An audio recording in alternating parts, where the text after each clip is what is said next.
Hello les amis de la chaîne Animanimus Tarot, heureux de vous retrouver aujourd'hui pour un tirage sentimental, relationnel, amoureux pour le mois d'avril 2023. Alors je vous rappelle que ce tirage bien sûr peut parler à certains d'entre vous dès à présent et parler à d'autres un peu plus tard dans le mois d'avril. Donc dans ce cas, n'hésitez pas à revenir sur ce tirage un peu plus tard. C'est aussi pour ça que je vous recommande de regarder la vidéo de votre signe ascendant, de votre signe lunaire et vénusien si vous les connaissez, afin d'avoir de plus amples détails et pourquoi pas recevoir d'autres messages qui vous parleront d'autant plus. Je vous rappelle bien entendu que c'est un tirage général qui ne va pas parler à tous de la même façon. Vous ne vivez pas tous la même chose, donc prenez bien ces messages avec beaucoup de discernement, uniquement ceux qui vibrent avec ce que vous vivez, bien entendu. Dans la barre d'infos juste en dessous, vous trouverez mon adresse email si vous désirez des renseignements pour les tirages personnalisés. Vous trouverez également différents liens qui vous mèneront vers les guidances que j'ai effectuées pour votre signe récemment, comme par exemple quelle est la bonne surprise qui vous attend en avril 2023. Vous trouverez également la guidance générale que j'ai récemment postée et les messages de vos guides. Voilà, on se retrouve dans quelques instants avec votre signe. À tout de suite. Hello, hello les amis taureaux, ascendant taureau, signe vénusien et lunaire en taureau. Bienvenue pour cette guidance sentimentale, relationnelle, amoureuse du mois d'avril 2023. Nous allons regarder ensemble les énergies qui vous accompagneront, à commencer par l'énergie principale avec le tarot de Marseille. N'oubliez pas de liker, de partager, de vous abonner à la chaîne si toutefois vous voulez continuez à me suivre et à voir mes vidéos. Alors, nous avons la force ici. La force, c'est reconquérir ses forces aussi. C'est retrouver de la force. J'ai l'impression ici que certains taureaux se sont peut-être épuisés concrètement pour lutter contre une sorte d'addiction. Parce que en dos de deck, j'ai quand même le diable ici.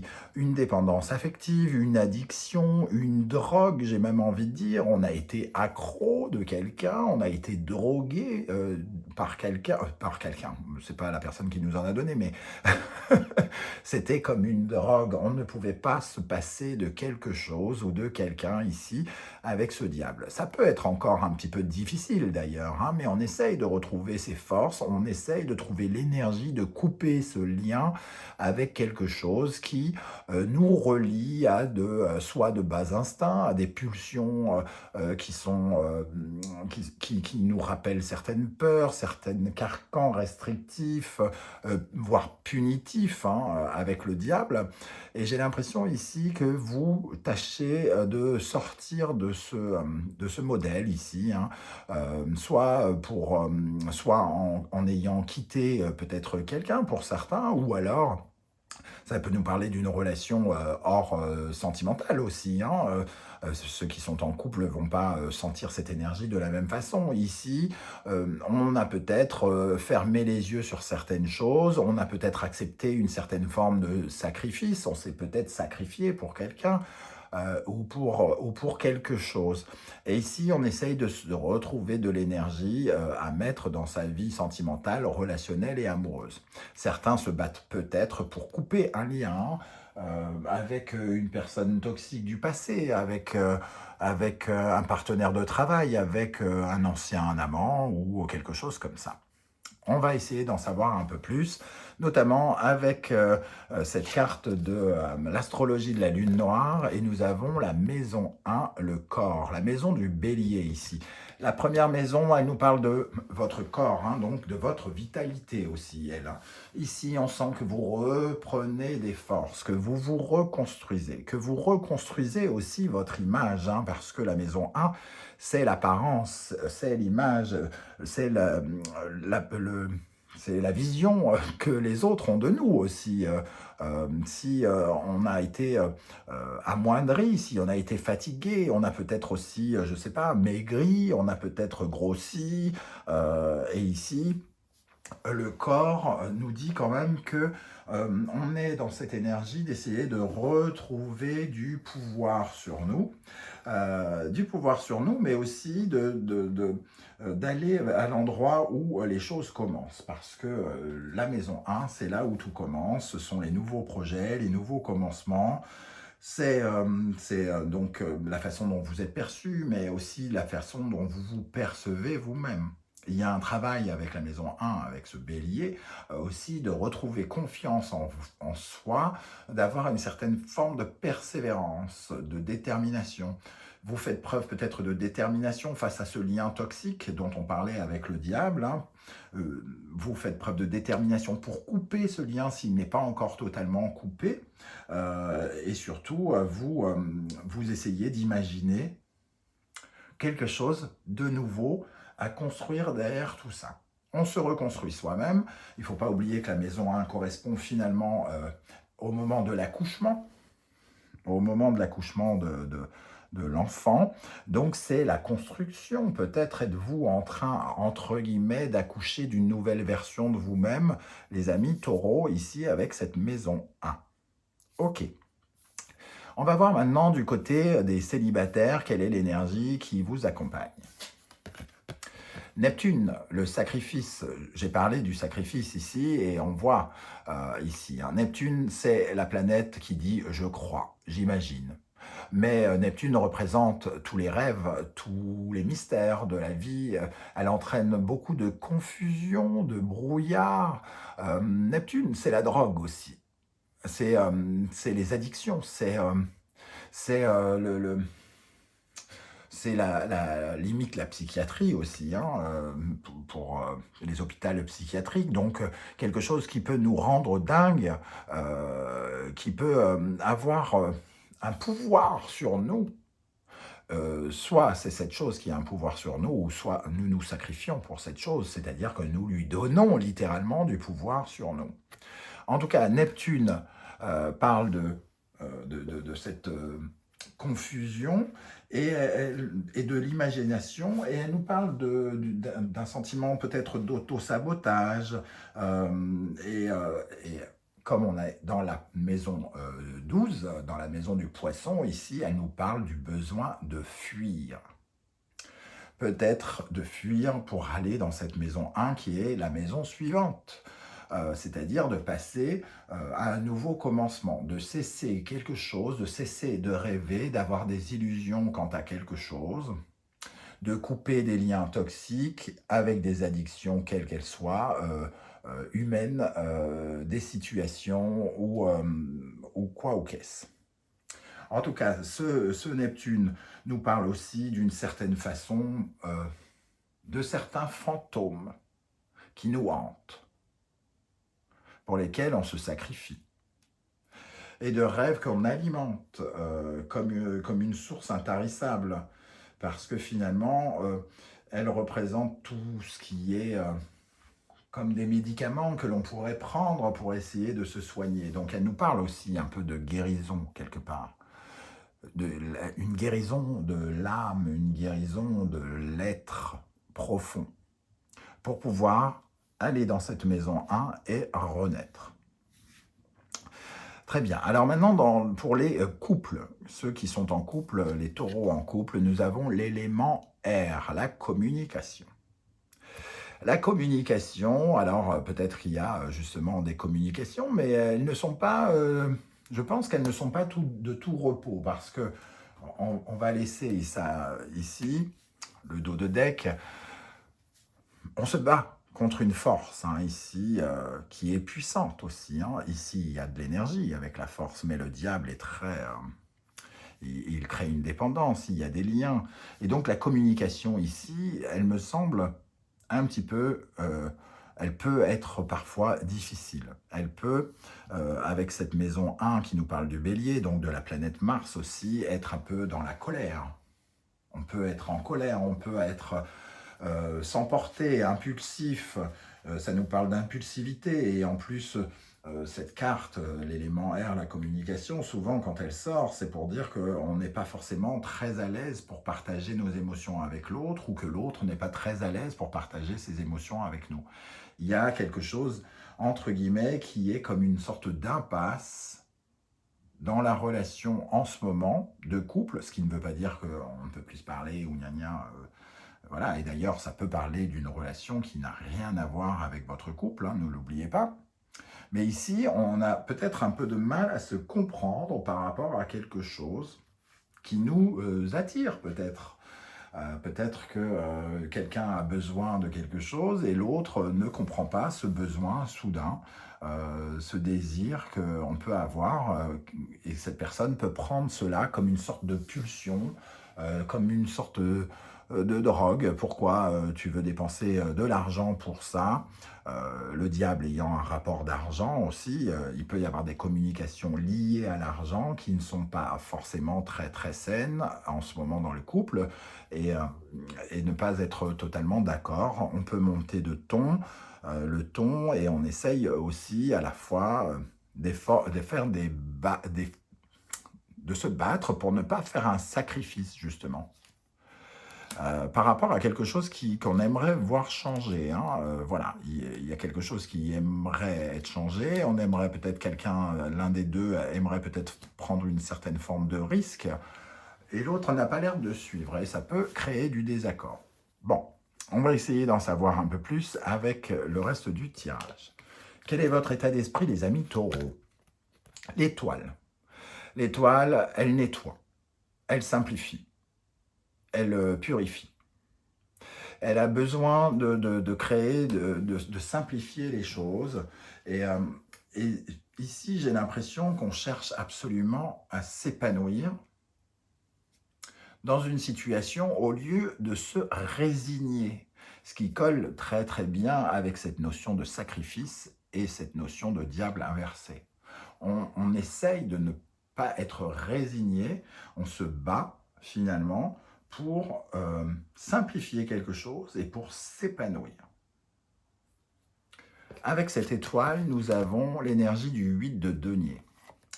Avec l'étoile, on est quand même dans les étoiles, hein, on est dans la lune, on est dans l'imagination, on va dire.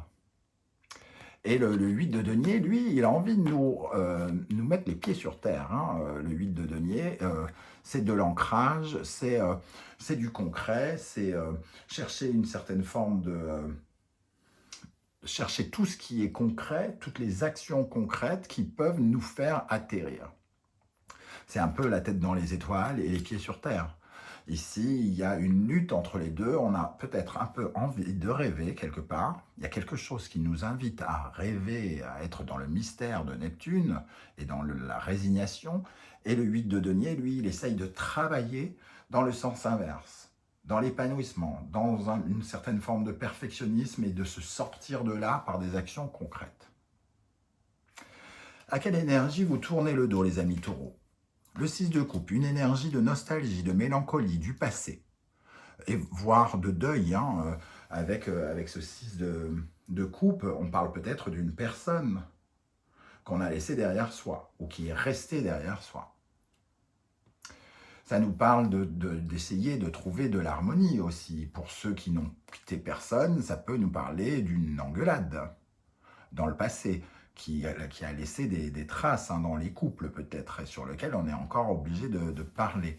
On essaye de simplifier en étant beaucoup plus concret, d'arrêter de parler d'imagination, de la tête dans les étoiles et de rêve, et de parler davantage, de discuter davantage pour être plus clair et plus concret.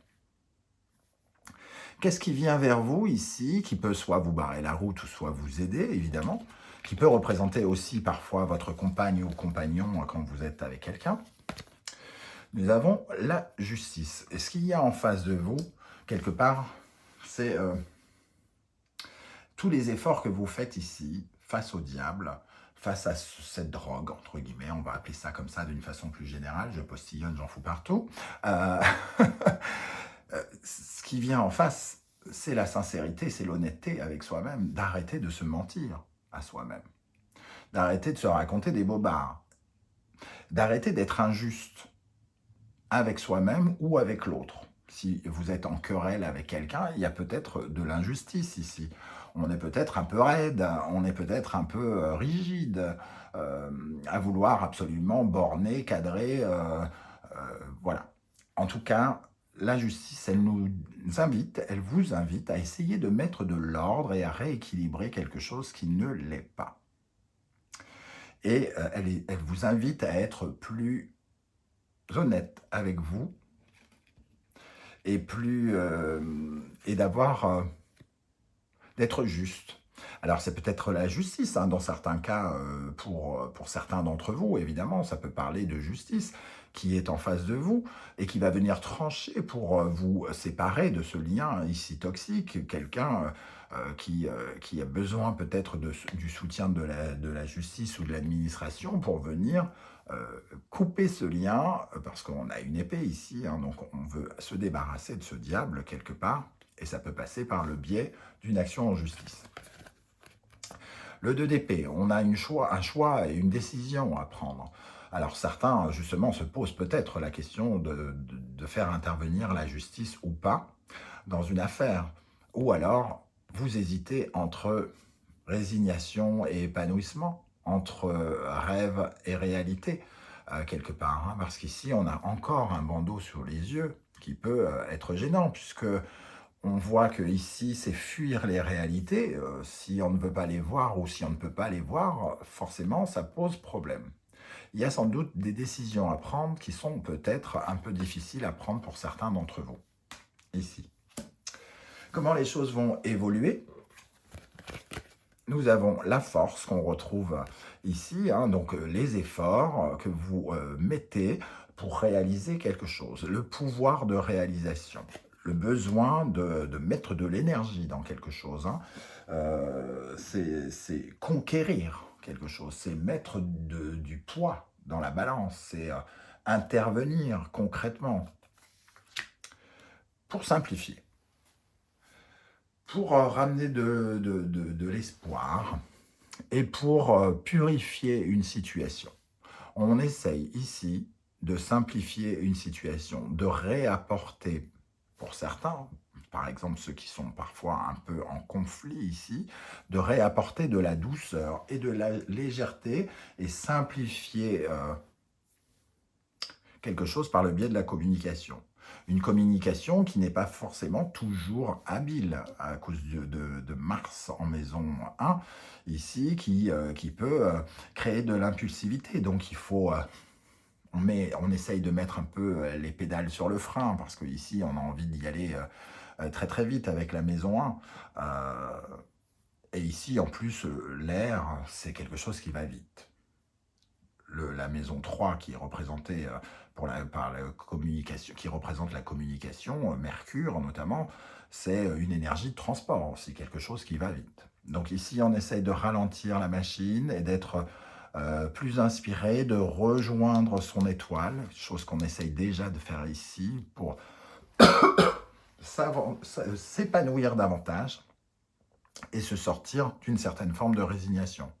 On n'a pas le choix, alors on accepte. Non. Ici, vous voulez quand même avoir le sentiment d'avoir votre mot à dire avec la maison 1. Ici, avec la maison 1, vous avez besoin d'affirmer quelque chose, de vous affirmer quelque part. Hein. Il y a un besoin de vous affirmer aussi avec l'air ici, la communication et la maison 1, d'affirmer qui vous êtes, ce que vous voulez et de montrer un petit peu de quel bois je me chauffe. Alors attention avec ce bois de rester juste ici hein, et de tempérer quand même un petit peu pour simplifier et arranger les choses.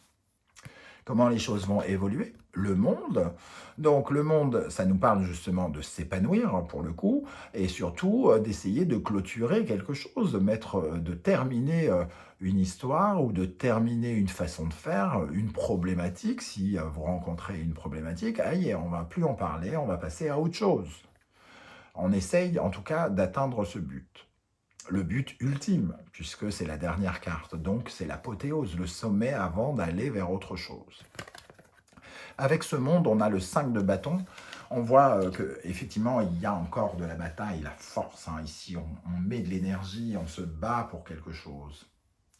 Volonté, détermination, courage, on le retrouve dans ce 5 de bâton un peu où on est à la fois à l'attaque, un peu sur la défensive, on est dans une certaine forme de compétition avec soi-même, peut-être en compétition avec des pensées aussi que Neptune nous apporte.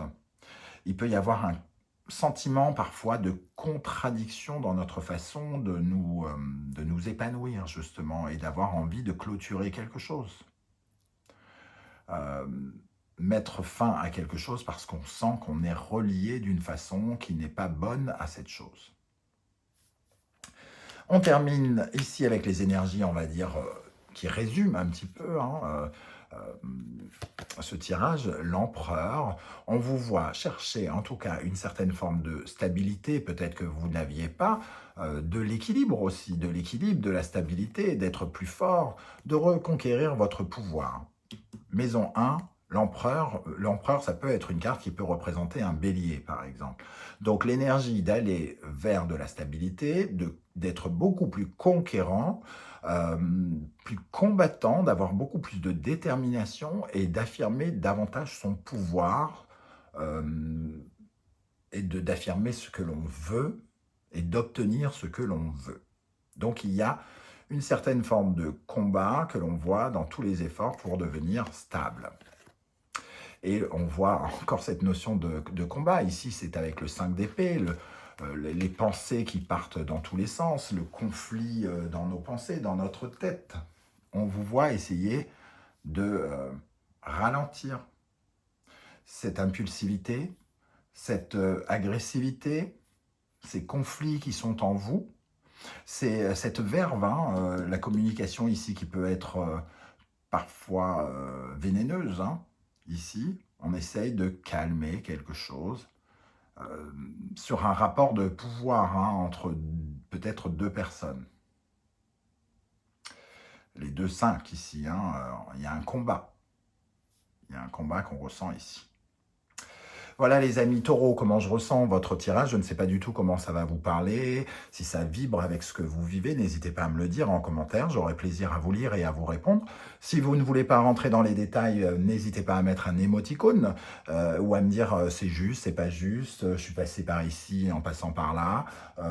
Je vous envoie des signaux de fumée pour vous dire que et j'essaierai de décoder et j'aurai plaisir à vous saluer. N'oubliez pas de liker, de partager, de vous abonner à cette page, à cette chaîne, afin de me soutenir, de m'éviter de finir dans le trou noir de YouTube et aussi pour récompenser peut-être mes efforts si vous trouvez que je réalise de bons tirages. Je vous remercie pour votre soutien.